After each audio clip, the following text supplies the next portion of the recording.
Hello and welcome to the Recovery Matters podcast from CCAR, the podcast where putting recovery first is always the goal. Here we present interviews, discussions, stories, and speeches to cultivate the understanding and acceptance of the power, hope, and healing of recovery from alcohol and other addictions. Here are your hosts, Phil and Sandy Valentine. Phil, we were in Florida at the Multiple Pathways Recovery Conference. Yes, and we you were were. like, I want to go out to dinner with these two guys. I'm like, okay. Because usually you do this to me. You introduce random strangers into my life. He was a random stranger, wasn't he? To me. Was he with Vinny? Bobby. Vinny. Vinny. Yes. Yeah. Yeah, my cousin Vinny. Your Right. cousin Vinny. Mhm. Yeah. And we found some Mexican or barbecue It was place Mexican. late at night it was that was Mexican, open. yeah, kind of close to the hotel. Oh, yeah, that's right. It was pretty good, too. Yeah, Yep. it was. And thus began my deep abiding affection for our guest today, Who is? Herb. You can say hi, Herb. Hello, everyone in podcast land.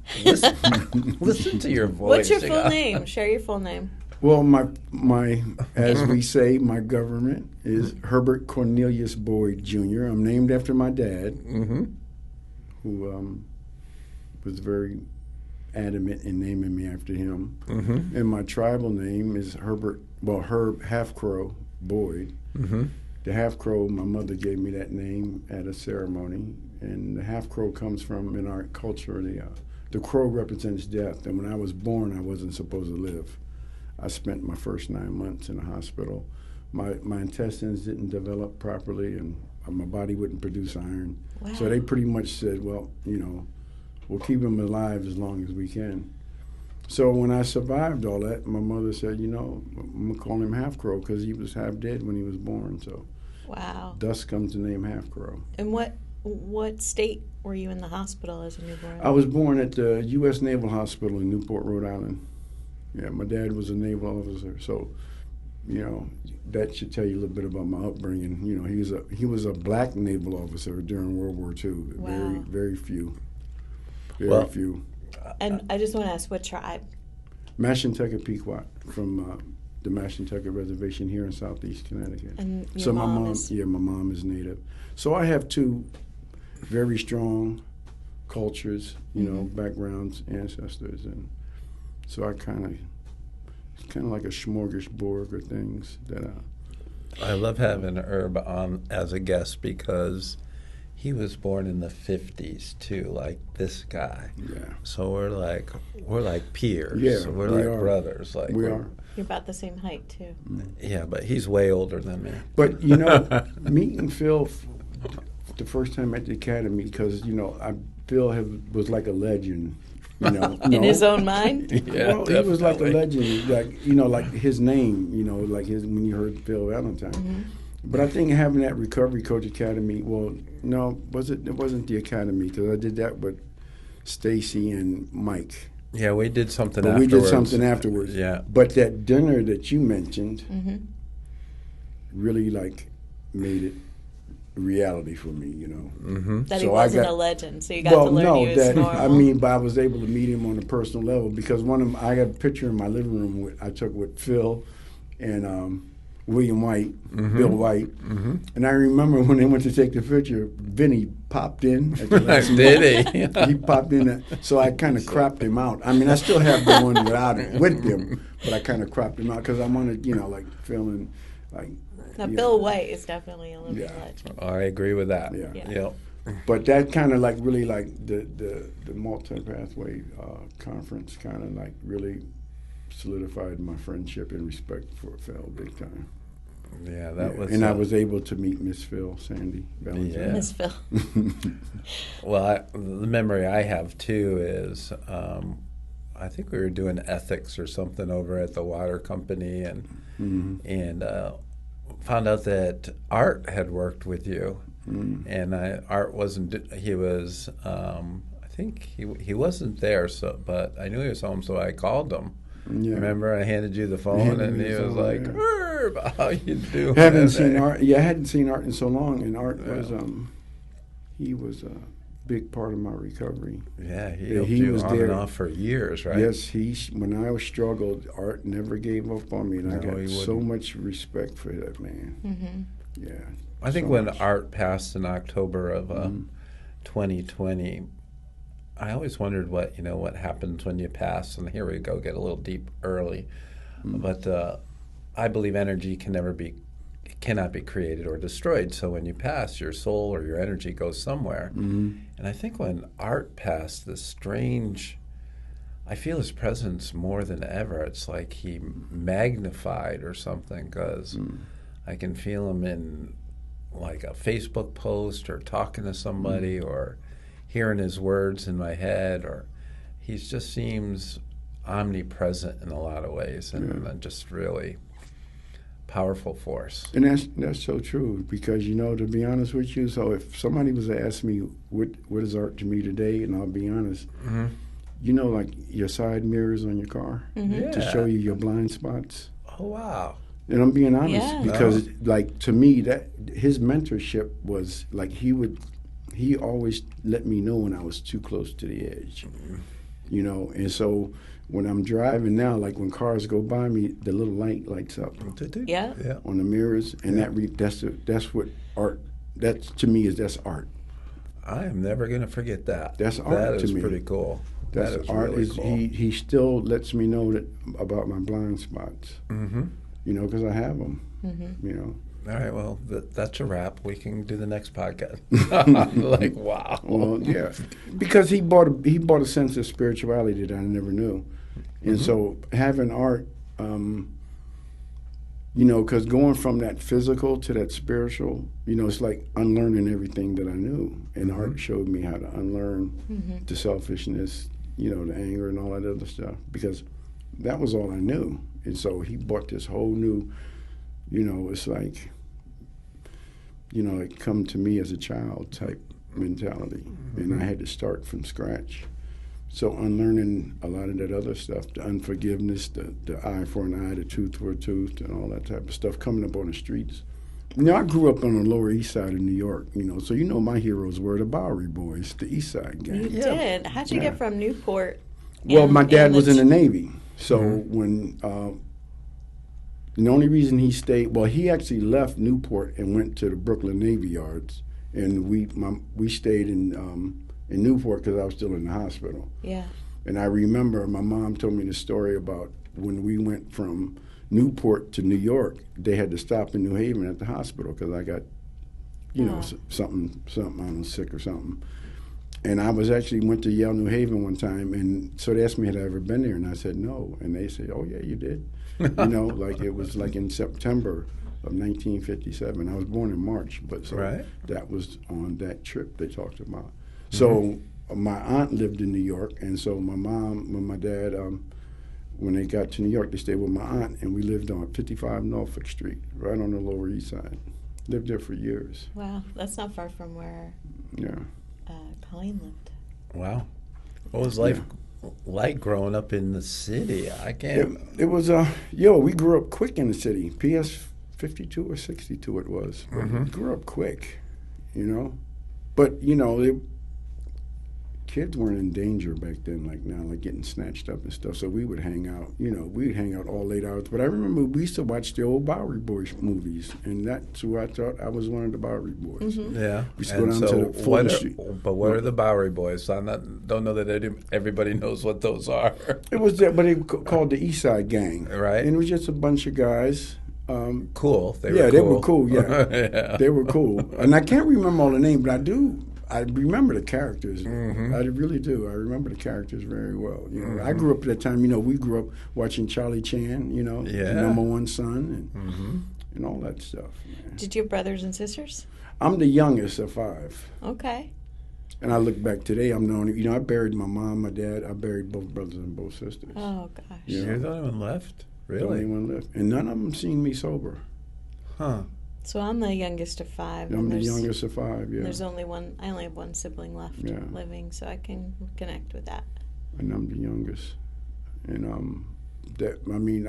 my sister. Well, there were drinkers in the family, not druggers, but drinkers. But not problem, they all, it was something that, everybody we had leukemia. My oldest brother died when I was too young to remember, my oldest brother, William.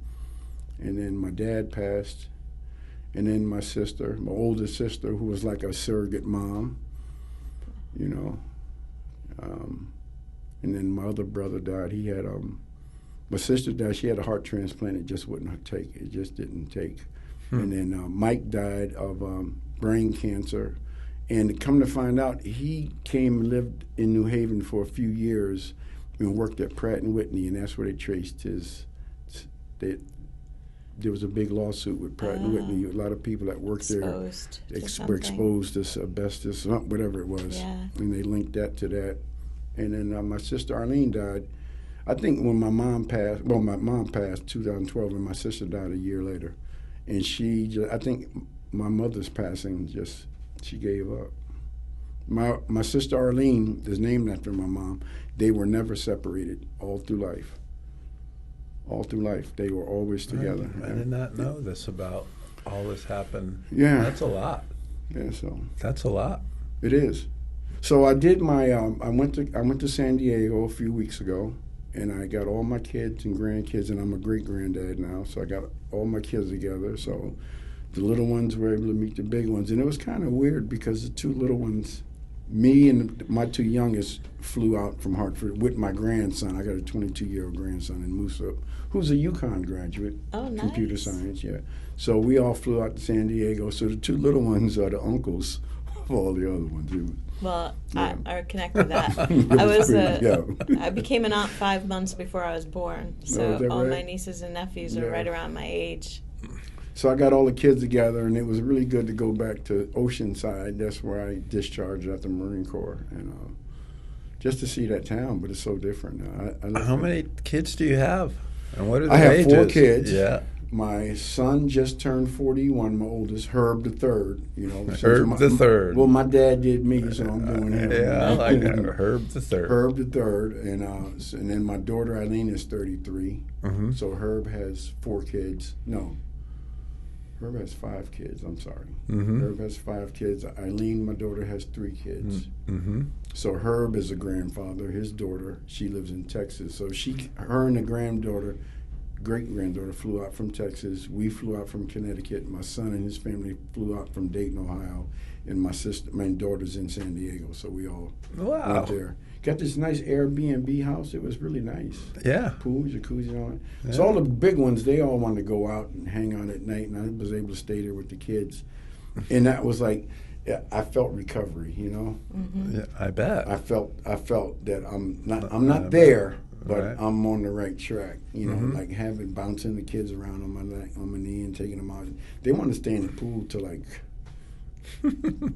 more hours of the night, but it was no problem. Mm-hmm. So that's almost like that whole family experience, and we just had a bit of 1-2 family vacation. Yeah. Gathering all our I children. follow you guys on Facebook. Yeah. All down in North Click because I was stationed at Camp Lejeune. So yeah. I'm very in love with North Carolina. Mm-hmm. So it's a gift of recovery. Yes, it is. So let's figure out how that all played out for you. So you're growing up in New York City. Mm-hmm. You're growing up fast. What were you like as a kid? I mean, were you very, what can I say? I had because I grew up, there was a lot going on back then, There was a lot going on socially and stuff, And so, I don't know. So when my mom and dad divorced, that was really a pivotal point. That's where How old were you, roughly? When they divorced, 5. Oh, you were young. Yeah. So I was raised in between 2 households. Mm-hmm. So every summer, no matter what, me and my sister Arlene had the same dad. Mm-hmm. My older siblings had a different father. So every summer we'd have to go with my dad. So my dad eventually, by the time I was around 12, at Plainfield, New Jersey, which was when it wasn't like he came to get us or mom dropped us off. We went right to to the bus terminal, and she put us on a Somerset Route 22 bus. And an hour later, we were 50 minutes later, we were in Plainfield, and my dad be at the bus stop. And she stayed in New York City? Yeah. Yeah. My mom was married 4 times, so, you know. Were you an athletic kid, a studious Very kid? athletic. Really? Very athletic. What'd you love to play? Well, my heart, I loved basketball, but my talent was in football. I had good hands. Yeah. I had really good hands, and I actually played sports in the military for like out of the 10 years I was in. I played sports maybe 4 out of the 10 years. Mm-hmm. Yeah, so because it's considered semi-pro, because like in football, it's instead of you only have 8-man squad instead of 11. That's why it's classified semi-pro. But you had like officers in the military that played college ball, so it was very competitive, and it was serious level of competition. Mm-hmm. But so I swam in high school. I swam a 1,600-meter relay. I was a good swimmer. Wow. Yep. And I when I went in the Corps, I used to do, when we do our PFTs, our quarterly PFTs, I could run 3 miles in 16 minutes. I was pretty athletic, Phil. Yeah. Yeah. I can't run 3 flights right now in 16 minutes, I'm telling you. My kids run up the driveway, the little ones. I have that in common with you. Well, it's like the doctor told me when I did my last physical. It's not that I don't have no serious medical issues. It's just worn out parts. But when I did time in California after the military, and I ended up in a fire camp fighting fires out there in the state prison. You can go to a fire camp as long as you're not like a threat to society. But I love that. You just jumped over mountains. So we were in high school, and you're doing all the sports. Yeah, we're in high school, but I used to go back and forth. I used to go back and forth between parents every summer. Yeah. So my mom got married 4 times. So I ended up one time in Jackson, Michigan. She ended up in California, and ended up in South Bend, Indiana. So we went, and so a lot of times I was with my older sister. My older sister was like 13 years older than me. Mm-hmm. So she was like a surrogate mom. Sometimes, my mom just wanted her space. And so I'd stay with my sister, and she predominantly lived in that Westchester County area. Yeah. New Rochelle, White Plains, Mamaroneck. How did you choose to go into the military? Because your dad? Because I got in trouble. What kind of trouble did you get into? So we decided we were going to go and steal some 10 speeds. And I was in New Haven. So when my first year of high school, I was at Plainfield High in New Jersey. Mm-hmm. And then in my sophomore year, I got back with Mom, and I ended up in New Haven at James Hill House. Oh, really? So all of the neighborhood kids, they were mm-hmm. They were hooligans. Mm-hmm. So my mom worked at night as a nurse. So she worked all night, so I could be out all night. She'd never know it. Right. So I was running the street with the wild bunch, mm-hmm. and so we decided we're going to go get some 10 speeds, because everybody used to get 10 speeds, and so Gulf Street Park in New Haven was the hub. Mm-hmm. The cool kids with the 10 speeds.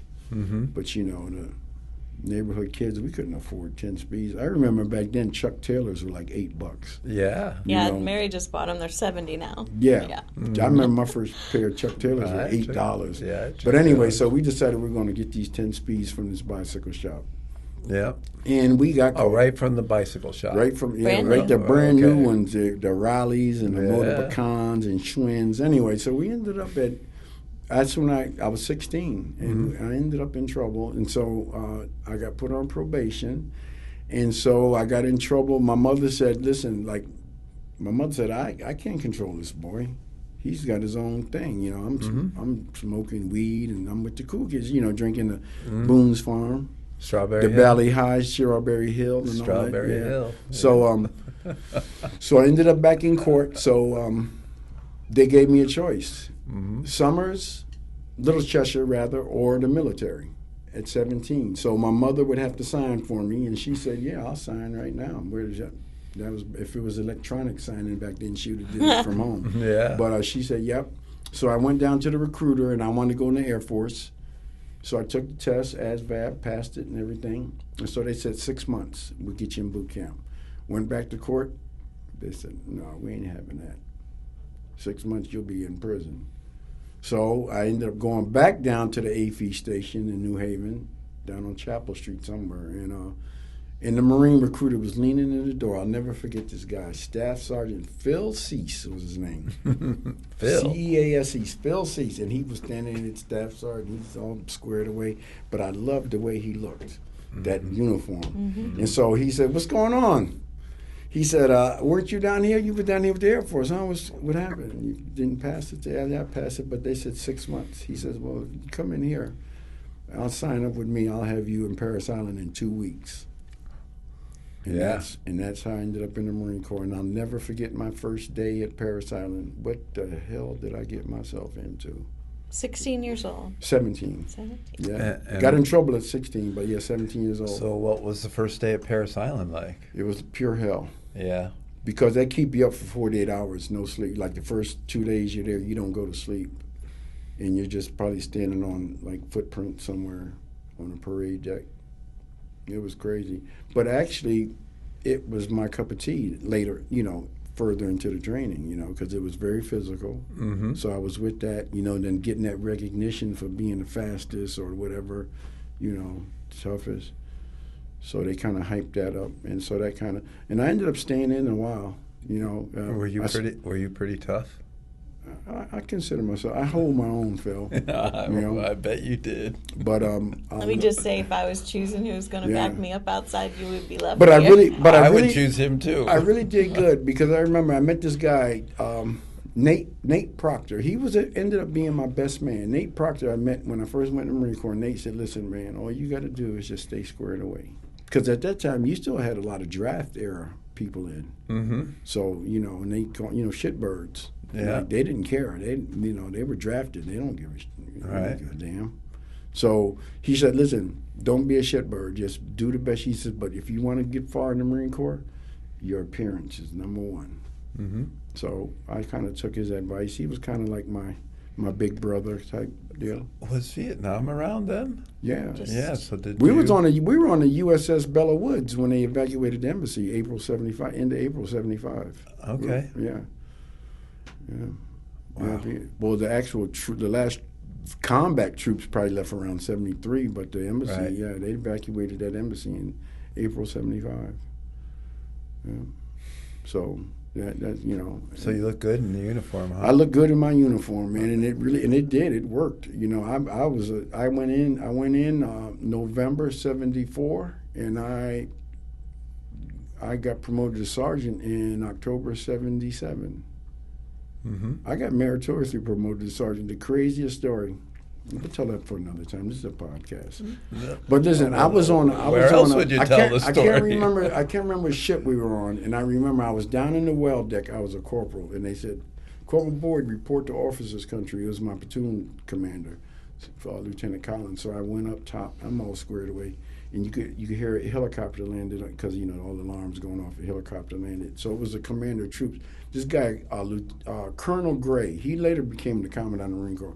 So this little dude, he comes in, he's up there with the officers, and he looks at me. He says, "Lieutenant, what unit are you with?" I'm all spit shined up. I said, "No, sir, the Corporal Boyd, 1st Platoon, Charlie Company." He said, "Who's your platoon commander?" I said, "Lieutenant Collins." He looked at Lieutenant Collins. He says, "Go get me some sergeant chevrons right now." And he pinned them on me, meritoriously promoted me on the spot.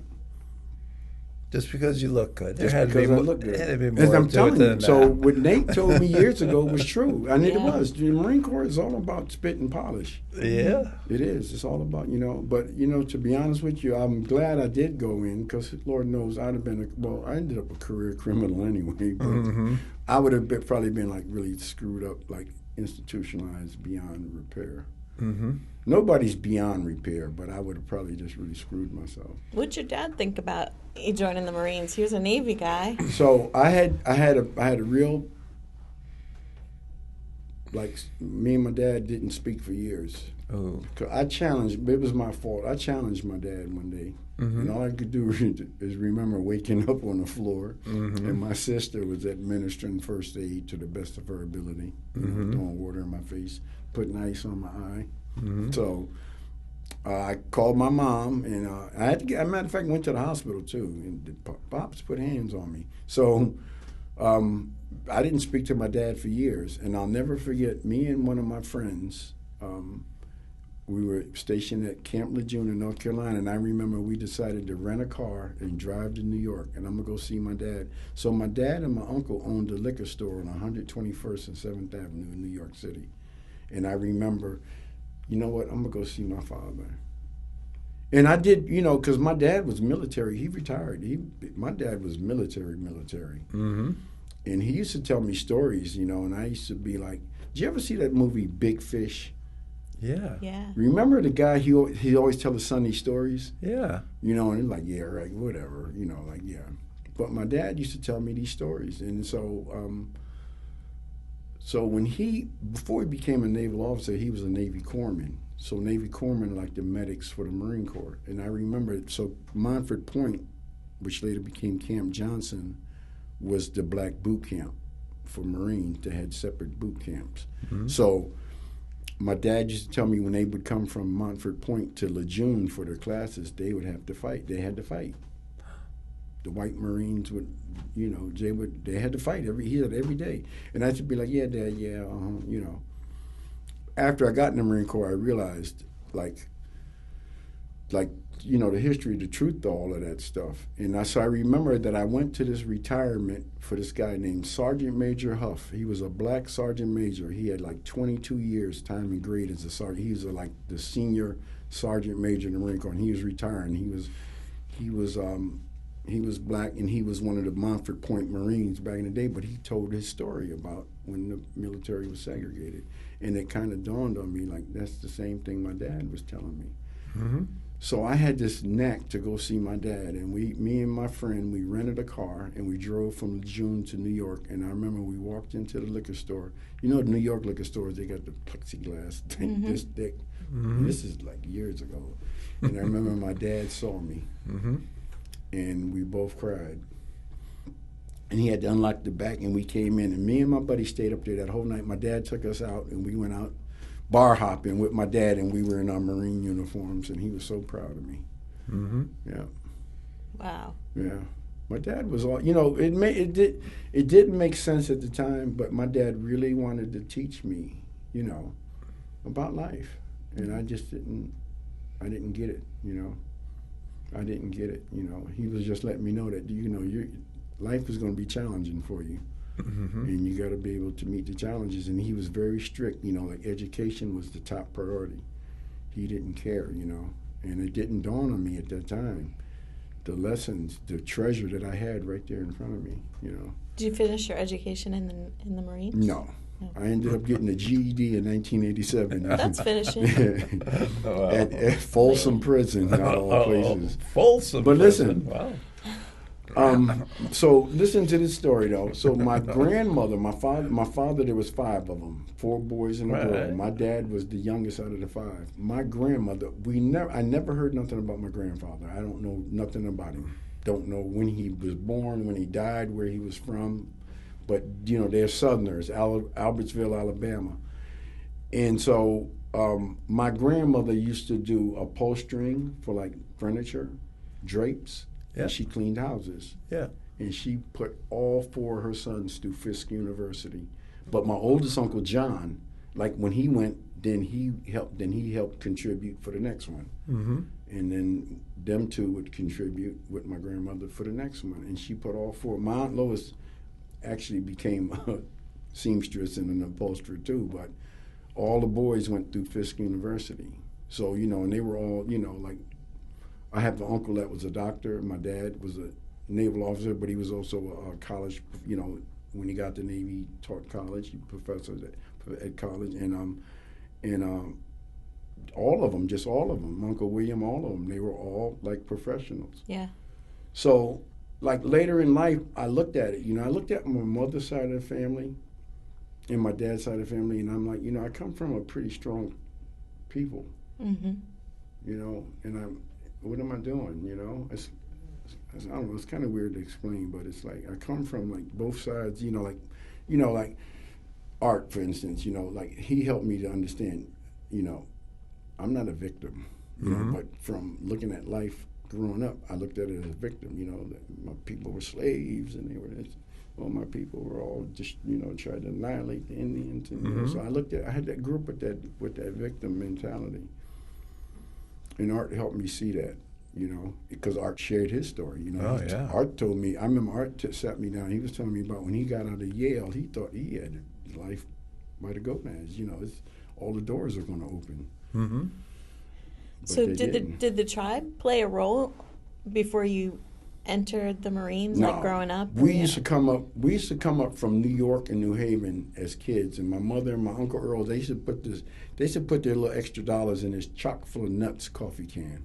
I never forget it. They used to sit on top of the refrigerator. I remember those. We used to have those. Yeah, too. and so they would bring money up because this is years before, there was no casino back then. So yeah. Oh yeah, no, I understand. It was nothing. Right. I remember the kids, we used to have to sleep in the car because Aunt Mel and them lived in a trailer, like not even a real trailer. I mean, like a trailer as big as this room, maybe. Right. So all the kids, we had to sleep in the car, and we go up there and they would just party the whole weekend we were up there. And that's when kids, you would be seen, not heard. You couldn't be in the room with the adults while they do their thing, they're drinking and whatever they're doing, we should run out. And I remember Ledyard, like around the casino, all the roads were dirt roads back then. Yep, they were. Yeah. So I remember, when I started like getting interested in girls and like drinking and stuff, and they'd be like, "Hey, we're going to Ledyard. See you." Ain't nothing up there. I'm not going up there to sleep in no car. I'm like 13, 14. And I didn't see the reservation again until, when I paroled out of California, part of the parole deal was I leave the state. They said, we'll grant you parole if you leave the state. Why do you need to be granted parole? What happened? I was locked up, Phil. I was out there. What'd you do? Drugging. What'd you do? I was drugging. Yeah? I was drugging. What drugs were you using? Cocaine was my thing. Oh, so little black tar every now and then. Yeah, you and I had the cocaine thing. Yeah, I was the cocaine. I thought I was a cocaine cowboy. I don't know anything. What's black tar? They used to call me Cocaine Herb. Black tar is just a form of heroin that's extremely potent, and they would chase the dragon. That's where that comes from. They put it on the tinfoil, light it up, and put the straw. Did this start in the military? No, the cocaine did. Yeah. I was cocaining before I even went in the military. Wow. Yeah, but snorting cocaine, But then freebasing. But I still don't get the whole crack revolution thing. Because it's always been free-based. Yeah, you and I have always, we're almost exactly the same thing, because I only snorted cocaine and once in a while we'd smoke it, free-based. But free-base it. I never got to crack either. Never had that kind. I don't see the difference. No, I know. But I do understand, like, at one point in time where the crack was like, then when they started putting a lot of stuff in it, that wasn't, it was impurity. But all it was freebase. We were doing that back in the 70s. All right. And then they separated it like it's a whole different drug. Right.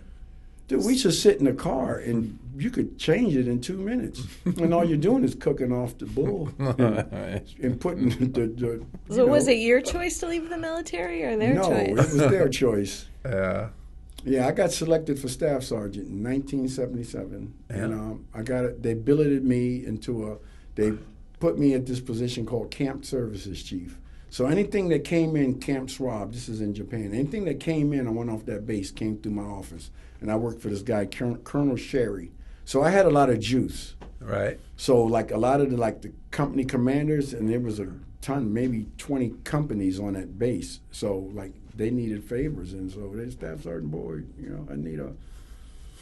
I need a favor, so I had a lot of juice with a lot of officers. And so the guy that trained me says, you can make some money before you leave here. You can doctor the papers and doctor the amounts and stuff. And like if, and Sandy, my problem was never drugs. My problem was behaviors. You know what I'm saying? Like drugs, but behaviors. Even after I got clean, my clean date is not the day I stopped getting high. My clean date is the day I start working on behaviors. Oh. Like I had bad behaviors. I just did. What do you think? What do you attribute that to? Growing up without supervision, I think. If you were to ask me, because and I look at you guys. I'm gonna be honest. I admire you, and don't get me I'm not on a pedestal, but I admire you because I see your pictures with your family. You raise your kids the best of your ability. And I don't knock my mom or pop. They did the best they could with what they had. Right. So that's what it is. But at what point in time do I need to take responsibility for myself, though? Right. Because you grow up and you like I am so gifted with these boys because 10 years from now they will have 10 years of me telling them don't do this, don't do that, and telling them, explaining to them why. It wasn't that my parents didn't want to do that, but because, like I said, when my mom and pop divorced, my mother worked to support us. She worked a few jobs, so sometimes she'd be gone for days working, or I wouldn't see her, But she comes home, I'm already at school. Yeah. So getting up and being to school on time and all that it was her responsibility, but I was the one that needed to do it, and I just, I didn't have that supervision. Yeah. So we are very lucky, but you can't always judge everything by a picture, too, right? Just on social media, Oh, no. No. Our kids would join in and tell you the errors of our ways, but Yeah. I am grateful that they have never seen us partake of substances or the impact. Right. Of that. Well, I'm saying, but I look at your picture and it's like you're an example. You model something that is positive, and I appreciate that because. I don't know nothing. The beginning of my education was when I realized I don't know nothing. Right. You know what I'm saying? So now I have people that I can learn. And that's why today I take this job and I take my life extremely serious. Not too serious, but people depend on me today. Right. And I don't have the choice or the luxury of effort. I can't do that. I can't. It's not even a part of the equation. I have to be where I have to be no matter what. Yeah. And I have to do what I have to do no matter what. Now, my older kids and me we're like this. But, dude, my daughter and me, we were just like me and my dad. We didn't talk for years. And then she blamed me for all of her issues with men. And I'm like, what the hell? And she said to me, Dad, it's just that you weren't there. And you're right. Because, all them years in prison, I spent a lot of years in prison. I spent a lot of years, physically there, but emotionally and mentally gone. Was it most of your prison had to do with your drug use? Everything I went to jail for was drug use. Do you think you spent more time in prison than, say, if you'd been white? Do you ever? Probably not. I don't know. I don't know. I just want to say, but that's the world. That's the world we live in, But but to me today, it's like, just take whatever hand you're dealt and just do the best you can with it. Right. Because that's all I can ask of anybody. Did you do your best? Right. Did you try your best? Yeah. That's all I can ask of you. I can't, and and it's just it that is. Sounds like a really a dad thing to say. Yeah, try your best. Try your best. Did you give me your best? Then I can't say no. And not only that too, though, but also I can't knock you for what you don't know. So it's up to me, to teach them, because before I tell them something, I can't. He's doing something, but I've never corrected that, so he doesn't know any better. So what am I supposed to do? I can't do nothing to him because he doesn't know better. I think when you talk about parenting is, I think that. My parents stayed together till I was 20, but my mom has told me that she really stayed with my dad the last 10 years until me and my sister were kind of growing up and out of the house. But you could really sense it wasn't a solid foundation, right? And I think as parents, when you talk about Sandy and I, all we've tried to do is just growing up is hard enough. So, but when you go home to the circumstances you describe, and we hear countless times, it makes it really difficult to know how to navigate life without a foundation. And And the other part that I've always seen myself as role as a dad is to be the safety net. You know, you go out there and you can go up on the trapeze or walk the high line or go out on an adventure, and if you fall, we're going to catch you. Right. You know, and as long, God, I could. Ooh, now we made Phil cry on the podcast. That's not. But it's true. But as long as I'm alive and I have these kids on the earth, that is my role. That I'm watching you, I'm there. If you fall, I'm going to catch you. And go enjoy yourself out there and go enjoy what you're doing because that's my role. And a lot of times I hear stories where dads in particular are nowhere to be found. So when the kid falls, they land hard. Right. They get hurt and they cope the best way they can, which often leads them down paths that they don't have to go down if they only had somebody there to catch them. And like I mentioned, you know, like me and my daughter were estranged for years. And, you know, when we were in California this time, my daughter said, "Dad, I'm so proud of you. Yeah. Don't make me cry, please." Yeah, And the way you she already was are, like- so you already are. And she said to me, she said, "Dad, I am so proud of you." And she said, "Just do whatever you do. Just take care of my brothers." Yeah. Now, how old are those children today? 4 and 7, And then the older two? 41 and 33. Yeah. Yeah. But the two little ones, they're a gift. You know, they are the product of me not being conscious of what I was doing. Mm-hmm. And there is like the mothers of the kids, they weren't like somebody that I was going to spend the rest of my life with. But I look at it today as, you know, I wasn't expecting kids, but what a gift. Mm-hmm. You know, what a gift, you know. And I really wish I can't turn back the hands of time, but I wish I had known that lesson when I had the older two. Yeah. Because even though I dropped the ball, like today, and my son said to me, "Dad, you're about the smartest man I know." And I'm like, you know, to hear that now, you know, it's like so rewarding because they believe in me and they trust me. And, you know, and they both said it when they, you know. Now, my daughter have seen my sons. My son hasn't. That was the first time he seen them. They were 4 and 7. And my son cried, you know. He says, I love it. I love it. He says, I love what you're doing with them, you know. And so that was just an emotional, that whole week out there in California was just, it was a roller coaster of emotions, you know, to have them all together. And then to have that great-granddaughter in there. Okay. Well, you are definitely a smart man, but I would say you're probably too smart for your own good. For my own good, definitely. I think Art probably told you that too. Well, yeah, and like Art told me, he said, you got to unlearn everything that you know. Yeah. And I'm like, oh my God, dude, you know, because I grew up with the street codes, you know. Yeah.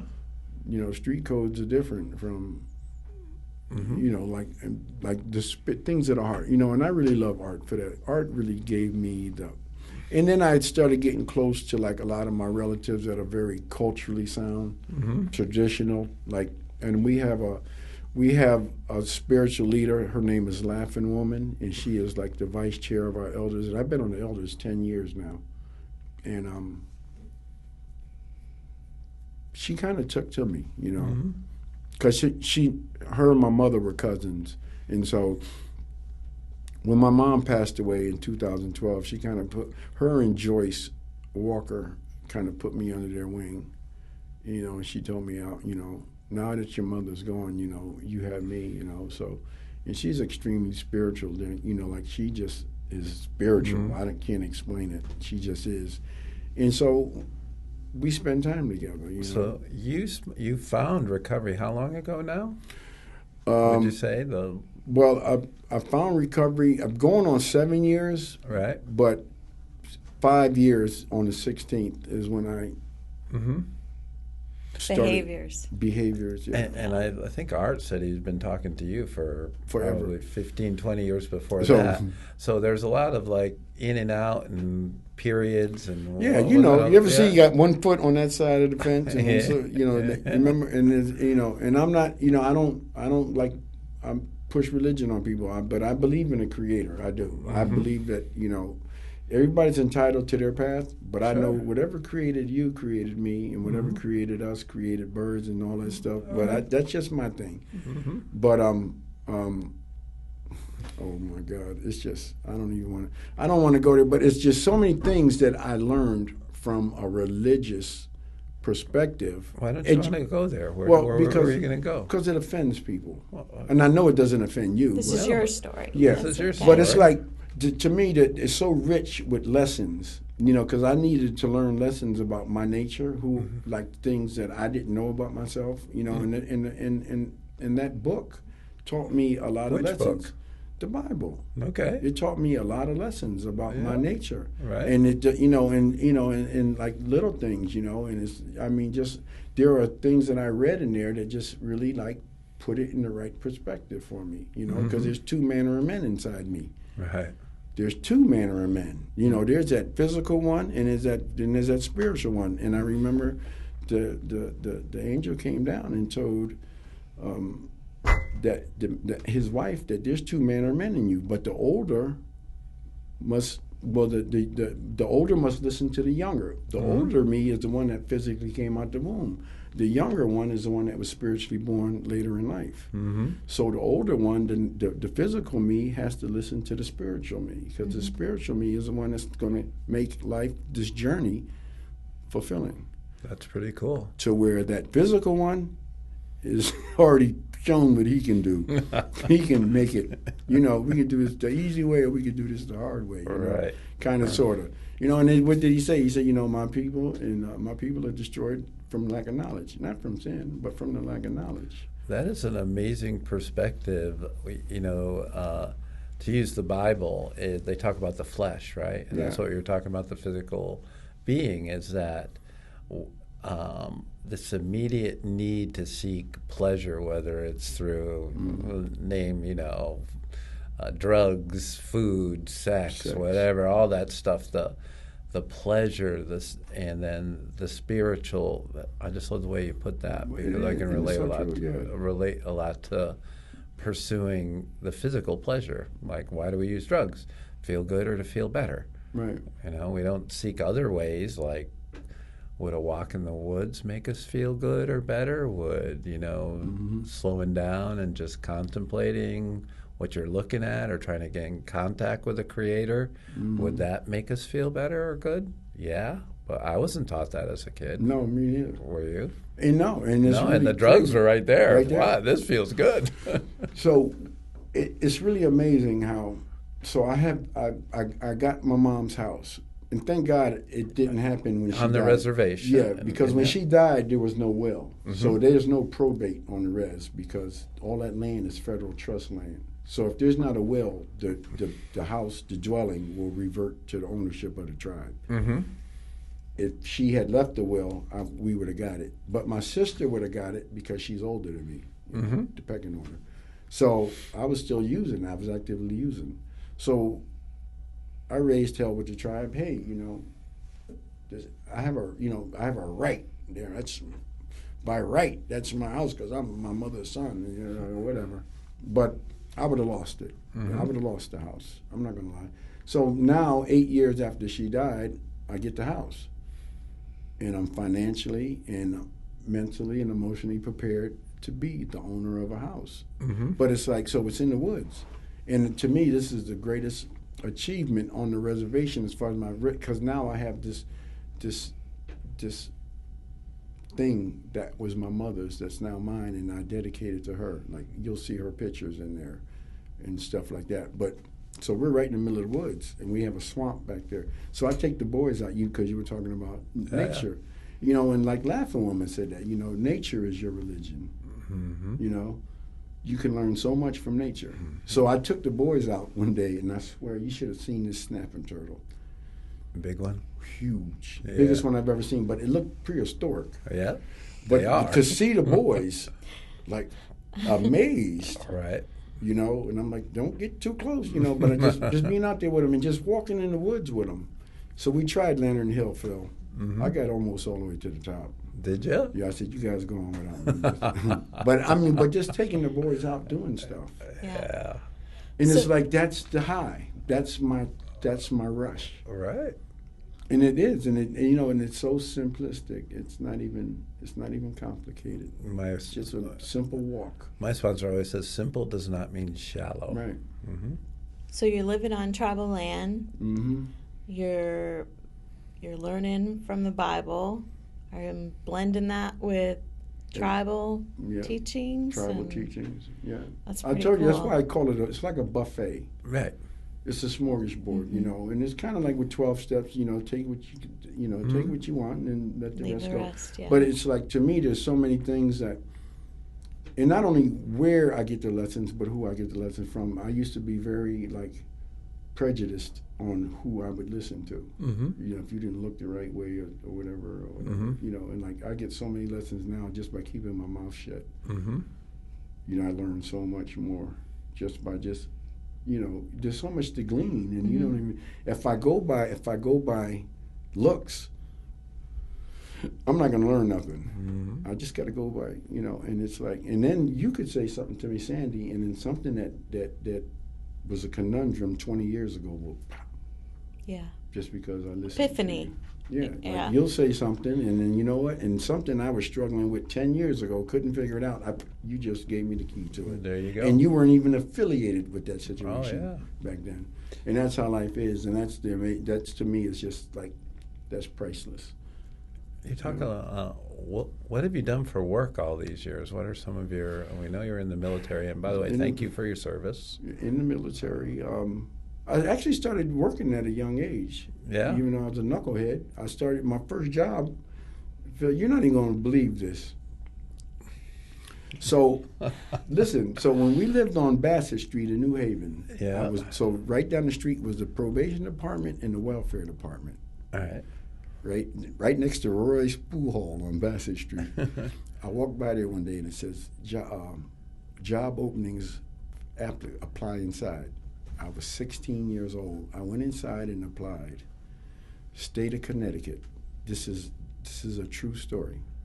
I got called in and got hired as a mail clerk at the welfare department in New Haven and worked that job for a year before they discovered my age and let me go. And when they let me go, they threw a big party. They were like, yo, you were the best employee, but we can't keep you, Because you were too young. I was too young. And the state of Connecticut in their hiring process didn't figure that out. And I swear to God, I worked for the state of Connecticut welfare department. I was a state employee at 16 for a whole year. Wow. So I used to, my job description, what I used to do the first thing in the morning is go downtown New Haven and pick up the mail for Congress Avenue office and in the Bassett Street office. Mm-hmm. So when everybody was going to school, I would go check in school in a state vehicle. I'd park right by Gulf Street Park, go walk across the park into the school, the Hill House, go back, go to the post office, drop the mail off, and I was a mail clerk, and I just sorted mail. Wow. And I did, and got paid pretty damn good too. Mm-hmm. And they finally let me go. Caught up with you.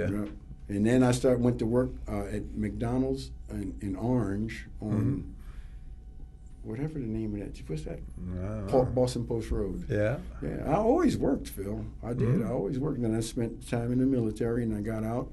And I did the fire camp in the military, and then I worked for the Department of Forestry after I got out for a while. Department of Forestry? Yeah. I fought fires in California for 7 years. No, wow. Yeah. And then they've been having quite a and tough, then I ended up doing that long bid in Cali. I did a long bid in California, and then the tribe ended up opening up Foxwoods. Yeah. And so they opened up Foxwoods in '92. I was locked up, and then in '96 they paroled me, and I had to parole out of state, and it had to be family. It couldn't be like your baby's mother, or your cousin, right. Pookie and them. It had to be immediate family, basically. So my mom said, "Yeah, well, try it." So Connecticut parole approved it, and I ended up coming back in '96 and went to work for the tribe. How many years have you spent behind bars?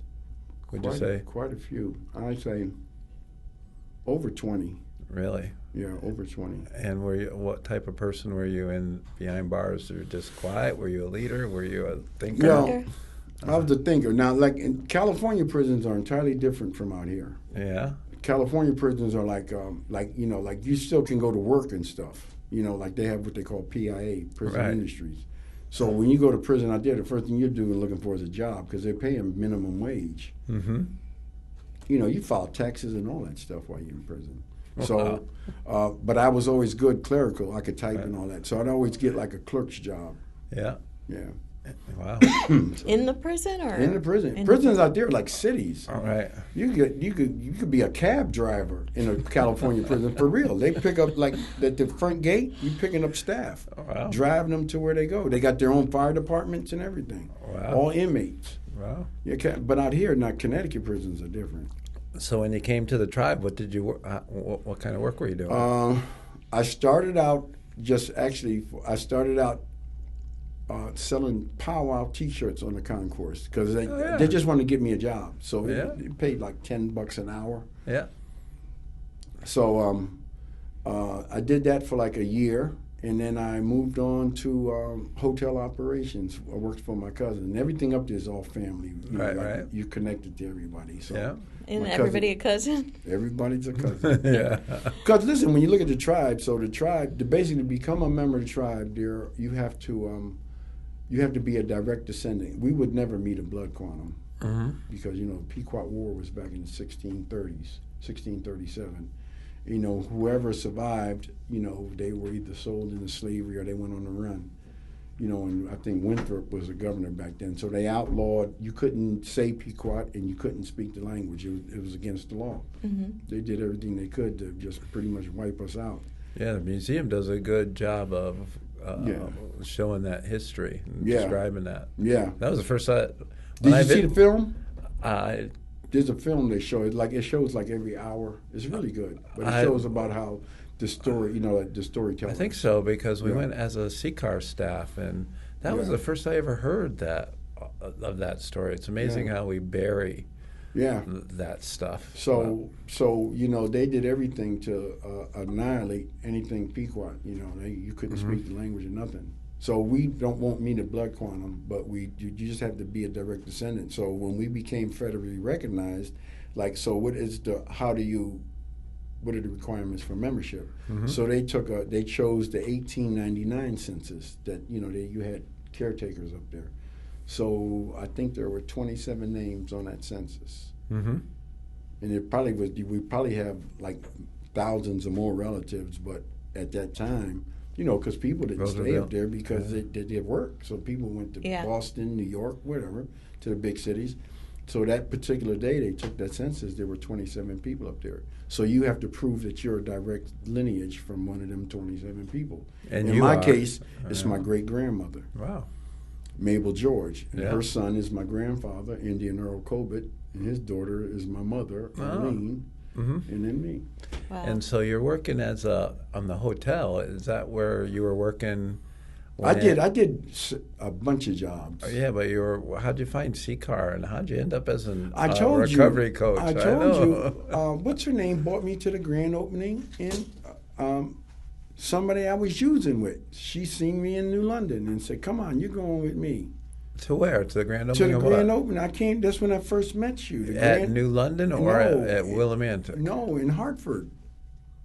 The Hartford Center. No kidding. I came to that grand opening. Right. And I told you her name, and I can't think of it. I can't think of it. Well, I can't think of it either. So we used to use together. Years younger than we you. used to use together. And her boyfriend's name was Rush, and he used to clean the courthouse in New London. He passed away now. Laurie Fisher. Laurie Fresher. Laurie Fresher saw me in New London. Yeah. And we used to use together. And Laurie said, "Come on, you're coming with me." And I'm like, She said, I'll give you some money when you get back, but you're going with me. She paid you to go. She said, "I want to introduce you to some people." And I went to the grand opening. Laurie and me, we were really tight back in the day. Good. Cool. Yeah. And that's how, and I came to the grand opening of CCAR. So then when I started working at Stonington they had the OCHs then, off-campus houses, and I was a house manager. And CCAR had the New London office, and I did my DART classes there. Oh. Right down there, and they had, and Stonington had the classes right across the street. Right down there, yeah. When Kim Hagebuck was there. Yeah. So, I know John very well. Uh-huh. And that's Kim's husband. Yeah. Maria Skinner asked me to be on this subcommittee just recently because I went up to Help Inc. Yeah. in McCall to do a promotional film. And so she asked me to be on the subcommittee, the Connecticut Drug and Alcohol Policy Council, or a treatment subcommittee. And Kim was on it, and we just did a thing. We meet the last Thursday of every month. Yeah. And I seen Kim there. Nice. Yeah, and so there was a doctor on the last time we met, and he was talking about, well, recovery coaches don't have alphabets behind their name. And so I had to raise my hand and a little Zoom, the Microsoft Teams. I got letters behind my name, JR. I'm a junior. Did you say that? And listen, so there was a guy on it. There's a guy on there that's a part of your, what do you call it? The hierarchy of CCAR? The leadership team? No, I don't know. Board of directors. Oh, the board of directors. Yeah. So he's part of that committee too. John Hamilton. Yes. Yeah. John is. So I told the guy, I said, listen, but you got to. I told this guy, he's a doctor. I said, but look, recovery coaches, because you're like, well, they could do more damage. They're not qualified to therapy. And I'm saying, well, that's not what we do. We're resource brokers. I says, I know how far I can carry somebody. I'm a bridge. I take you to the bridge to the therapist, or the bridge to the clinician, or the bridge to the wherever you got to go. I says, but no,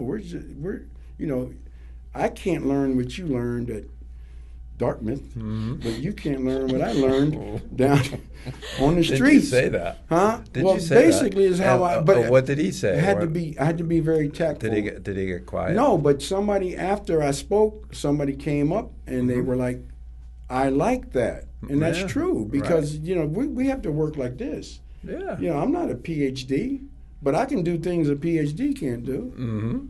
And there's things a PhD can do that I can't do. Right. But if we work corporately together, dude, we can put a dent in this thing. I'm with you. Yeah, we really can. But don't because I don't have alphabets behind my name. Good for you. And I do have alphabets. JR. I'm a junior. I do. RCP, Recovery Coach Professional. And I've been running from that, and I don't know why. Yeah, I don't know why either. I've been running from that, and that was just to get it done. Just sign up, but go across the hall and put your name in. And I'll go as long as you. Why did you decide to work for CCAR, or what made you apply? Two things. A job. They posted a job for a recovery coach for behavioral health for the tribe. Right. And so one of the requirements was you had to complete CCAR. Right. And I immediately, as soon as I seen CCAR, this is, it was like one, things happen like in life, but in stages, like when you're ready for it, and as soon as I seen it, that's it. It's just one of them things that I know that was the creator said, okay, this is where you're going. This is what you're going to do. As soon as I seen the requirement, because I'm reading it, and all of the prerequisites, and it said CCAR Recovery Coach Academy. I'm on this. Dude, I swear I ran.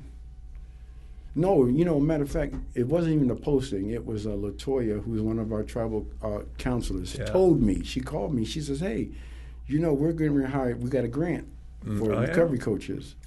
And she says, I'll send you the thing. And she sent it to me. And we had to actually go apply for it at Foxwoods to their HR. And I jumped on it. As soon as I seen CCAR, because everything started coming. Art, the whole Hartford opening and all of that. And then, but over the years, I've heard about CCAR. You guys weren't like this stealth organization and covert missions. You and I had those conversations too about doing recovery coaching and what that would look like at the in the tribe, and then you kind of said, well, I think Vinny's still there, right, doing that? Or no? Okay. No, Vinny's a minister. Yeah. So his calling took him down another path. All right, cool. Yeah, believe me. Yeah, Vinny is always we talk once a week. Yeah, at least once a week. And then so next thing I know, you were applying, and just to think somebody, our age is like kind of shifting careers and doing new work and all that. It's amazing. And it got challenging for a minute, and I'll tell you why. All right. So I get what we call elder retirement. Oh. But it's a cap. They only allow you to make so much money a year. So when I took this job, it put me over the cap. Yeah. So they bought me in, and they had the finance people call me down. They said, "Listen, next year you're going to lose $15,000 out of what we give you because you can only make whatever the amount. There's a cap." All right. I says, "Take that $15,000." I says, "Because what I'm doing now is like, when you find your niche in life, it's not about money. You know what I'm saying? I do. It's not even about, and that is one of the things that really amazed me. It's like, okay, fine. Mm-hmm. And I still went out and bought me a Harley. I just bought one. You have a Harley? I just bought a Harley, yeah. I bought it 2 weeks ago. You know how to ride one? Oh. I've been riding bikes. No, I'm just kidding. Yo, Phil, we used to go take the Honda mini trails back in the day. Yeah. They'd have them outside of the place, and we'd jump on them. So you saw his reaction, you getting a Harley, right? Mm. Which was like, oh, cool. My reaction is more, okay, you're getting real healthy, taking care of your physical well-being because you have these 2 young boys and you bought a Harley. What? It's a midlife thing. I mean, midlife, like in the mid-60s. I'm in my midlife but some things thing. are just unexplainable. But, it's like, so listen, so I have a couple of cousins my age, too. And you know what? So in our area where we live, and this is not an excuse, you got these back roads that go up to Mystic and all that. Yeah. And up to, like, Musqueamicut. Yeah. We stay, I'm not on that highway and doing it. And then I love it. It's a getaway for me. Mm-hmm. You ever get on a bike and just ride? Mm-hmm. And I'm not talking 60 miles an hour. You're doing 30, 40 miles an hour just down the road. And No. man, I'm telling you, it's not like when I used to ride bikes, like all balls to the wall crazy. I must confess, I rode a bicycle down a mountain during vacation. I heard that story. Matter of fact, didn't we hear that story at staff meeting? Yeah. What? Yeah, staff meeting. Yeah. It was all very. His own story. It was all very. It was my story. I love We were it. just part of it. Just part. Thank you, Phil. Yeah. Yeah. It wasn't really Supporting his story cast. because he was so far behind me. No, we heard. We didn't even have the same. Woo. It's the second time I've hit him today. Yeah. Let's just little boys. The little boys live with you. Mm-hmm. Mm-hmm. And that was not part of the equation. No. No, the youngest one, his mother overdosed with him at the house. He was a year old before I even knew I had him. Wow. Yeah, I get a court order to go do a DNA test, and I'm like, from where? Who? Mm-hmm. And so I went and did it, and it came back, and they, but looking at it from a judicial standpoint, it was about, we need that child support. So, and I still didn't see him after that for a minute, and then one day I get a call from DCF. And so I actually, so Peter Catania, and I don't know if I should use names on the podcast. Peter Catania is like one of my best friends, Marine, and he was also my lawyer. Mm-hmm. So Peter had my criminal case, and he also had my DCF case. So when I found out I had a kid, we had to come up with a strategy. So what was the first thing we did? Get the kid enrolled in the tribe. Mm-hmm. So we got him enrolled. And that was a shoe-in because I'm an elder. We do the enrollments. Mm-hmm. So I got all of the paperwork, the DNA results and all that, shot it up to the chairwoman, and we had him enrolled in 2 weeks. Yeah. So he's officially a member of the tribe. So once he became an official member of the tribe, we no longer had to abide by state law. We abide by federal law, the Indian Child Welfare Act. You can't place a native child, a child that's a enrolled member of a tribe, you cannot place them outside of the tribe. It's a federal law. Wow. Yeah, so I actually got custody of him pretty quick. Wow. Yeah. Did his mom pass away? No. And she's actually got 4 years clean. Oh. God bless her. And you know what? And today, she is my biggest support. That's great. Because when I got the second one, I was like, hold up. The bow is about to break. This is more than I can handle. Mm-hmm. And she came right in. She's got 4 years. Yeah, she's doing really good. So the second one, who I've only had custody of him 4 months now, and I got notified by the school that he was failing in school, and his mother pulled him out of school and said she was going to homeschool him. Excuse me, and she's actively using, and that's when I said no. Contacted the court. Wow. And they gave me custody. So let's, as we get near the end of our time, Right. let's talk a little bit about how your role as an emergency department recovery coach. What do you like about it? Everything. Yeah. Everything. The recoveries first. Recovery first. It's all about the recoveries. But you know what? Meeting doctors and then hearing staff, how much they really appreciate us. Mm-hmm. And I had he's the head of the emergency department there at Bacchus, and he pulled me to the side and said, "Man, you guys are phenomenal."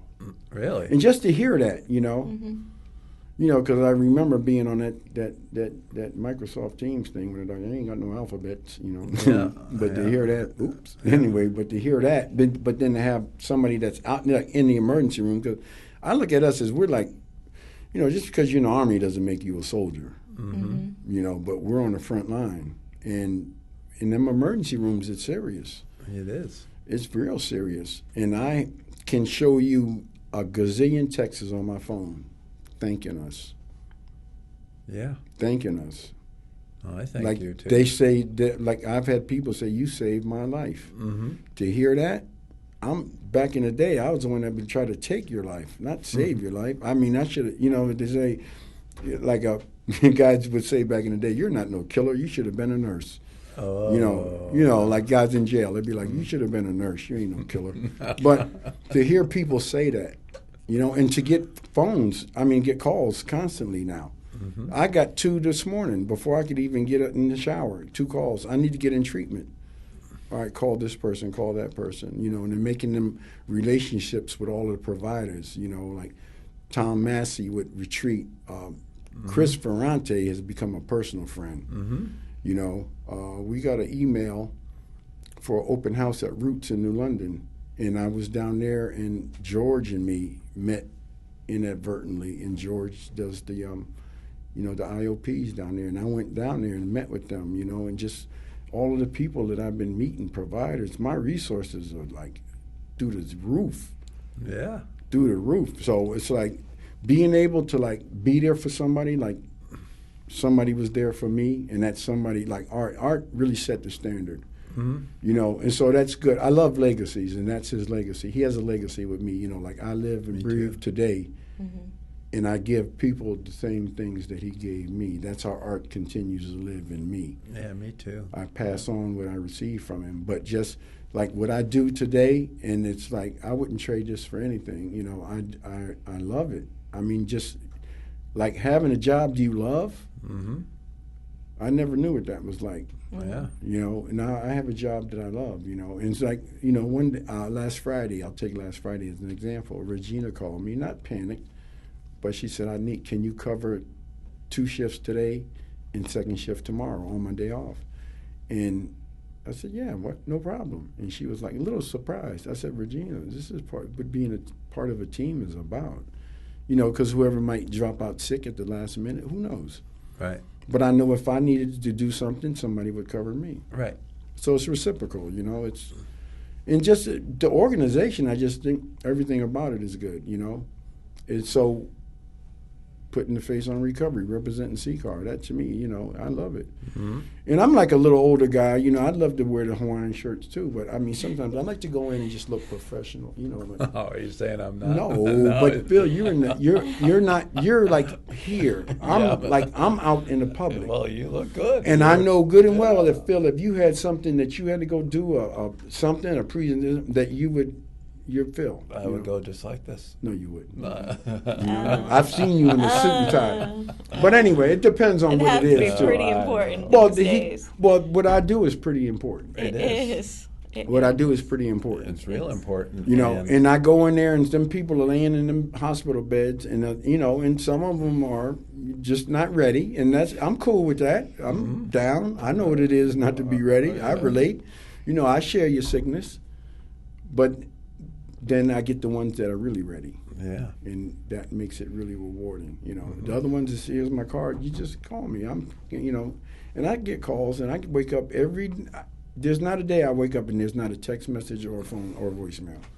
Somebody wanting help or just advice or just something to talk.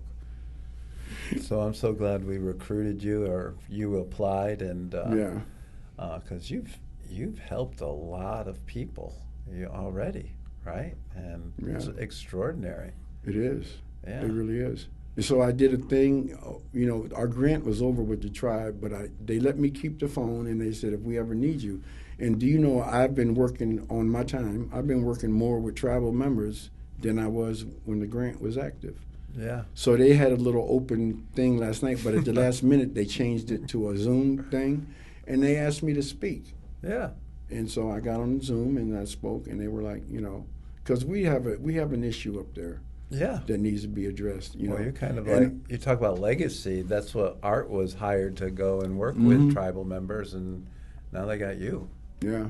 Yeah, you're filling in Art's shoes. Yeah, definitely. Art is like big time living inside of me. No, and make room they're blessed to have you. And if there's anything that we can, CCAR can do as like an organization to help your work with the tribe. Well, that's inevitable. We're going to, I have to get there. Like, I think COVID kind of just messed a lot of things up. It did. Because you and me were talking about doing something up there, and that's when COVID came. Right. But once we can get, because they're really like they're COVID cautious up there. Like, there were Zoom meetings wearing masks. They're telling people on Zoom, wear your mask. No, I'm telling you, but it's all good. But, all right. But I'm saying, I know that once we get through this, once we pass this, that we're definitely I'm seeing CCAR somewhere. That's in the future. It'll be there somewhere, at some capacity, no doubt. As long as I'm breathing and walking. So. Well, we heard a lot of your story. I know we didn't hear all of it, so hopefully we can have you come back another time. But I'd be more than happy to come back. It's such a blessing to hear how, your life has been redeemed in so many ways. As a dad, as a provider, as a encourager, as a resource broker for good. It's just really amazing. So glad you came today. It is, and I always, because, like, I still go to 12-step meetings, and I'm Herb, I'm an addict, but I'm also more than just an addict. Well, that's for sure. I am a dad. I am a resource broker. I'm an ally, and I have friends today, and the wounds of a friend are the best ones. I need people to tell me when I need to be told something. And that's the beauty of it today. Having people that I know that my best interest is in their. They have my best interest in mind, and they tell me, you're going too much to the left, too much to the right. So your mirrors, your side view. And then I have the Phils and the Sandys, the plumb lines. Well, I gotta have something I gotta measure myself by. Oh gosh! And I also think that you're a shining example of what recovery is, and your recovery is contagious, and you carry that wherever you go. So I encourage you to continue. You're doing really, really well. Thank you, Phil, and I will continue to do my best. I will give at least 115. I shoot for 150%, but at least 115. And maybe next time you'll get all the way up to the top of that hill. So listen, I went out and I bought a lawnmower. Yeah. And the grass had got kind of, so I'm out there. So I had to hold the lawnmower kind of up because it would bog out. Yeah. But I did half of it, and I was like, I can't. And then the boys are pulling on me because they want to play, So I did half of it, and it's been sitting there for a couple of days. So today I'm gonna go knock out the other half. Sounds good. So that's my goal for today: knock out the second part of the lawn. Yeah. And it was a good week. Yeah, it's definitely a good week. Yeah. Thanks, Herb. Thank you guys, Sandy. I love you. Phil, I love you. Oh, likewise. Appreciate you guys.